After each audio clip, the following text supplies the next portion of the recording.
gonna go ahead and move over here to the stove.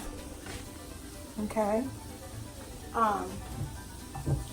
This meat was a little bit frozen, y'all, so I'm still kind of trying to, let me see, turn this.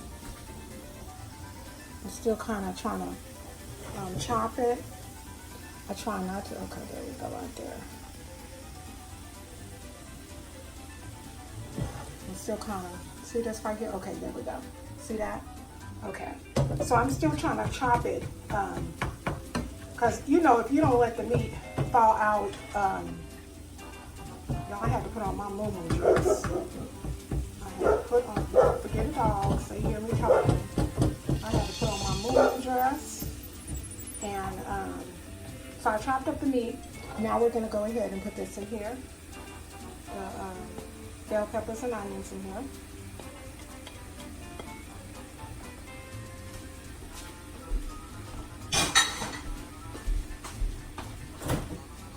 Let me show you guys what I always do. This right here, minced garlic. Always, always, never measure it. We all like garlic in here, in this house, so I just reach in here. And however much you want to put in yours is your, you know, your situation. That's kind of optional as to how much you want of garlic that you want to put in for your family. You know what I did forget? A lot of times what I do when what I'm doing now is I just got see the bell pepper, garlic, and onions, and I'm just mixing all this together, just allowing the bell pepper, garlic, and onions to continue to, the bell pepper and onions to continue to get soft as the meat continues to cook too. And you see, I washed all that crud off. I guess I shouldn't call it crud. It's nothing, but I don't know what it is. That's why I wash it off. That's right why I wash it off. And I was looking at this, and I'm going to add this. I'm going to mix all this up. And once I mix all this up, I'm going to see how it works out as far as how much it is, you guys. And I still turn the fire on so that we can kind of mend this together and get this going. Okay, now remember we just did the seasonings. We added seasonings. See, it's getting that little Tex-Mex look to it. It has garlic, bell peppers, onions, corn, and black beans, meat. I'm trying to debate if I need to add some more. Y'all, my husband is still praying. He's really praying and calling out on the name of the Lord. Okay, so what I'm going to do also, I'll be right back. I'm going to open up this bourbon sauce that we bought, this right here. It's called Fire Roasted Red Bourbon Mexican Cooking Sauce. And I thought I needed scissors. Oh, y'all, it's all pasty. Let me smell it. It's called Tres Hermanas. But you know what? It smells like bananas. That's weird. Y'all, it smells like bananas. Let me see. It's got a good taste. It's got a kick. My family likes a kick. I don't too much care for kicks, but that's why I got sour cream. Because what on my tamale pie, what I do is I make sure, and there it is. That's the sauce. I don't know if y'all can see. Let me show you guys the sauce. That's the sauce that I added in it. Okay, that stuff has kind of got a kick to it, y'all. Woo, that's got a kick. So what I'm gonna do right here is it's still a little stuff. I'm gonna add a little water in here to kind of loosen it a little bit.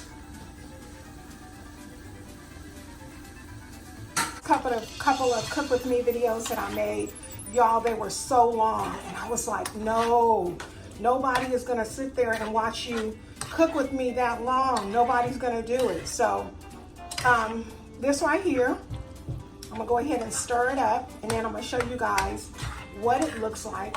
I am the type of person, I gotta taste my stuff to make sure it's seasoned right.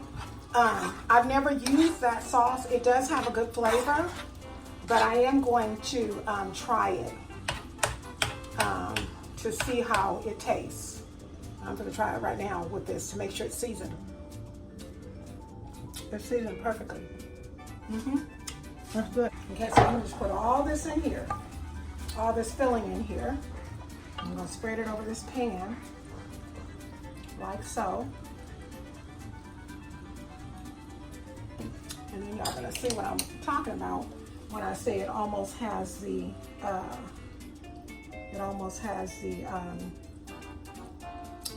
lasagna effect. Now this is really good. I love Mexican anything.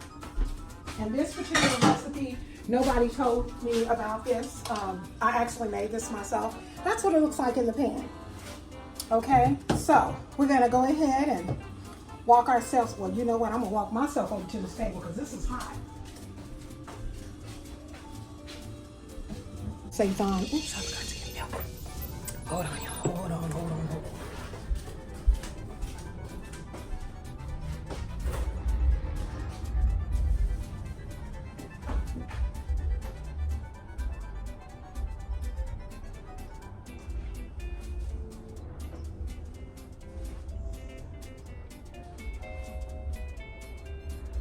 Guys, normally I use almond milk, but I wasn't looking in there, couldn't find it. So let me go to this side. Couldn't find the almond milk. So what I'm gonna do, I didn't use my Seitan. See this right here, Goya Seitan. We're gonna go ahead and just sprinkle a little bit of this on top of here. If you don't know about this, you should. This season right here has actually an accent season in it, and y'all, it's the bomb. What I'm gonna do though, just to ensure that it is stirred up efficiently, I ain't even got you guys looking at it. Look, okay, there it is right there. See that? I'll just put the Seitan on it. Let me move this out the way. Let me show you guys. Lift it up so y'all can see. See that right there? So what I'm gonna do, since I put that seasoning on it, I'm gonna go ahead and mix it together. The key to this, you guys, is making sure that you do not cook it to death. Because if you cook it to death, it will be dry. Now, I'm gonna tell you what I'm gonna do, just to ensure that it's not dry. I usually put paste in here, paste picante sauce in here. And I have some paste picante sauce to add in here.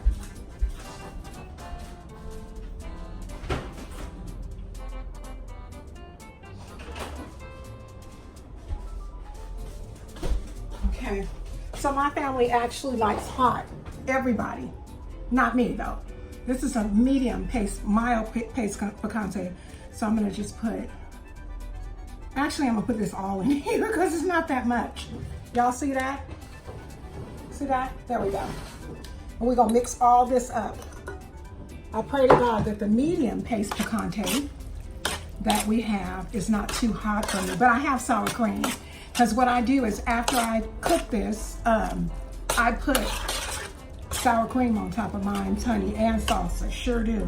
I love Mexican food. Love it, love it, love it. And this may not be an authentic tamale pie in the eyes of some people. Don't come to me. I'm just sharing with you guys a really, really quick recipe that me and my family actually likes. My children coming up used to like it. And you know what? I'm just thinking of how I came up with it. I have no idea. I don't know.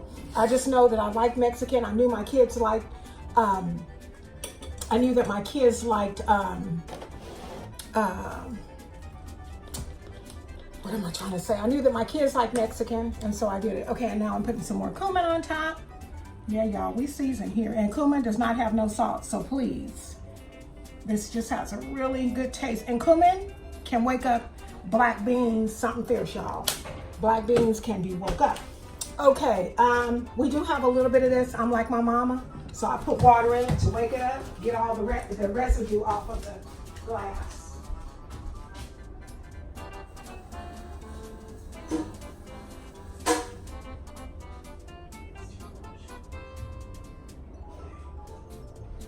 This is to ensure that we don't have no dry tamale pie. Oh, get your nasty. That's to ensure that we don't have no dry tamale pie, y'all. I can put that right here. That's glass. Okay, now the last step that we got to do. And you know, every time you put something in it, you want to stir it up, make sure that it's evenly distributed, make sure that the cumin is distributed, and all that good stuff. Okay, y'all? Okay, there we go. Now, delicious Jiffy. I'm gonna go ahead and I like mine. I like my cornbread kind of thick on top. Sorry, I just do. It just tastes better like that. Let's see. And I don't have, I done made Jiffy so long, y'all. I don't have to, I do my own thing with Jiffy. I don't be tripping on, is that enough? Is this how you do this? Jiffy is the easiest thing in the world to make. If you don't know how to make Jiffy, ooh-wee. If you don't know how to make Jiffy without measuring, ooh-wee. Just look on a container. It'll tell you how to do it. I do. I don't even have to measure the stuff for Jiffy. Now, what you want to do, for sure, is, if y'all noticed, I put 2 eggs and I put the milk, but you notice I got this, only one thing of Jiffy. I'm gonna have to use 2 so that I can have enough. But the most important thing with Jiffy is making sure that you do not have all these clumps sitting on the top of your pie, because that won't be good. You guys, that's Sammy. Sammy hears me talking, so she wanna make her presence known too. She wants to be a part of this video as well. So I'm just mixing this up. The egg is still sitting on it because I used an extra egg, but I'm trying to make sure all of this is mashed and broken up. You know, and settling, you know, I don't even know where this is, let me see, where's this produced at? This is in Michigan. So could you imagine coming from Michigan to California, probably in the cold months over here. Ooh, it's a nice breeze. In the cold months over here. Now, I'm gonna sit up here and just continue to just work out these clumps. Continue to work out the clumps. Yes, this is how I do it. Prior to. I'm really a stickler about stuff being kind of even, you know. This cheese was in the refrigerator, so it's kind of clumped together. Y'all, this is one of my weaknesses. This is one of the reasons why I couldn't really be a full-fledged vegan.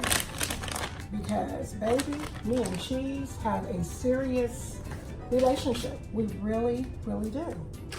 Me and cheese, and you know what? My daughter stopped eating cheese for a while. And when my daughter stopped eating cheese, my daughter lost so much weight. I was like, oh, I need to.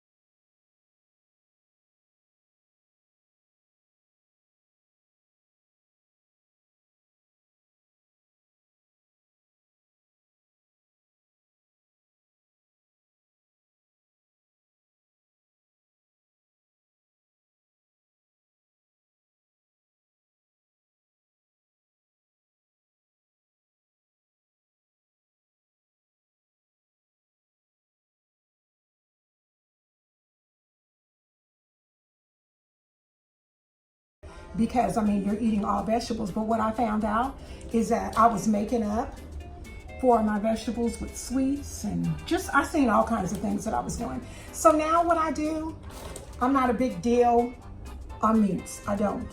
But, you know, I eat them. I eat it sometimes. I'm not big on it though. I still have problems with the textures and stuff like that, but I eat it sometimes. Okay, so this cornbread got a little thick, so I'm gonna put a little water on it so we can kind of, milk, so we can kind of loosen it up a little bit. Because we're gonna go ahead and just put this right on the top. What I normally do is I get it good and watery because I want it to be moist, not raw. Add any extra sugar to my cornbread. Honestly and truly, Jiffy is sweet enough, okay? It's sweet enough. And if you know, the one thing I can tell you is if you like cheese, but you don't like as much as me and my family like, what you can do is put the cheese onto your liking. You can also, once it's finished, add your cheese if that's what you want to do. If it's, you know, maybe your family members don't like cheese, you can definitely bake it. And then once it's finished baking, you can add your cheese. I don't know how well that's going to taste because I don't do it like that. I'm just giving you, you know, examples of what you can do as far as, you know, because some people don't like cheese. I mean, I've met people that do not like cheese, and that's to each his own. Honey, because I absolutely positively love it without a shadow of a doubt. And if y'all seen how thick I was, you would know I do. I love me some cheese, baby doll. Love it, love it, love it. But that's how I make my very, very easy tamale pie with corn, beans, black eyed. You can, and you don't have to do black eyed peas. No, I don't never put that in there. You don't have. Excuse me, you don't have to use black beans. You can use red beans. You can use red pinto beans. You can use cannoli beans. Whatever bean it is that you desire to use, you can use. All right, so that's how it looks, y'all, right there. And then I'm gonna cook that. Like I told y'all, it has a look like a, it kind of looks like a lasagna. I'm gonna cook that probably for about 50 minutes because I want the cornbread to cook. Up under the bottom, the meat mixture is already cooked, but we want it to form together. So there it is, you guys. That is how. Now I'm going to move it back up to me. That is how I make my tamale pie. Go ahead and put in the comments whether you're going to give it a try. And like I said, you know, I like to share this and do cook with me. Cook with me sometimes just takes so long. Anything that you've seen in here that you don't like, I mean, perhaps you like me, I like olives. My husband does not like olives, so I don't put olives in here. But I mean, whatever you choose to add in. I mean, if you like jalapenos, you can add jalapenos. If you like serrano peppers, you can add that. Whatever it is that you like to add in yours. If you are a vegetarian, you can make a tamale pie with beans. You can use, jalapenos or peppers or whatever, and you could use Dio cheese, I think it is. It's a cheese substitute, but melts down just like cheese. So there are so many different varieties in which you can definitely do it. I'm gonna go ahead and get this into the little oven and cook this so that my family and me can have a nice little dinner. But I'm just hoping that each and every one of you has a wonderful, wonderful day. This is Sunday. You probably won't see this video until probably Monday or Tuesday. But either way, hoping that your day is wonderful, hoping that your week is going to be blessed. I will be praying for you. Remember to keep all of those that live in the countries or the states where and countries where the Hurricane Dorian is threatening to cause some damage. We want to pray for them, pray that they are safe, and pray that it just goes over. Because the one thing about it that I know is that God can calm the eye of the storm. I'll talk to you all real soon. God bless you. Be strengthened and be encouraged. And I'll talk to you later. Bye-bye. Hi, you guys. I'm back. One thing I did want to tell you about the tamale pie is this. Because cheese is on the top of it and it's in the oven. And two, if you want to know what to cook it on, I would cook it on about 350, 375 for about 45 to 50 minutes, depending on how big it is. If you got a little bitty one like that, you don't want to cook it that long. You want to cook it maybe about 35, 40 minutes. The bigger it is, the longer you cook it. But just keep your eye on it. But one thing that I meant to tell you guys is very, very vital about tamale pie, about lasagna, anything that you have cheese on it. In order for your macaroni and cheese as well, in order for your cheese not to become hard, put foil on top of it. If you don't have foil, you can also use parchment paper. And I meant to tell you that because one thing I don't like, I do not like to go and dip in something and the cheese is hard. That's one way to get me real mad. So remember, I mean, even if you don't necessarily have to take the foil and kind of like bend it on the sides. even if you take the foil and just lay it over the top, because you don't, I have serious pet peeves, you guys, and one pet peeve one of my pet peeves is I don't like really hard cheese. Another pet peeve is don't like really hard cheese. Another pet peeve is I do not like to put foil and then my cheese touches the foil. One way to make me real mad. So you can just lay it right on the top. All right, that was the end. I just wanted to tell you guys that because I don't want you to cook it and then you go trying to, you know, cut into it, and you'll be able to cut into it, but you may not be able to appreciate the cheese as you would if you covered it. Talk to y'all soon. Bye-bye.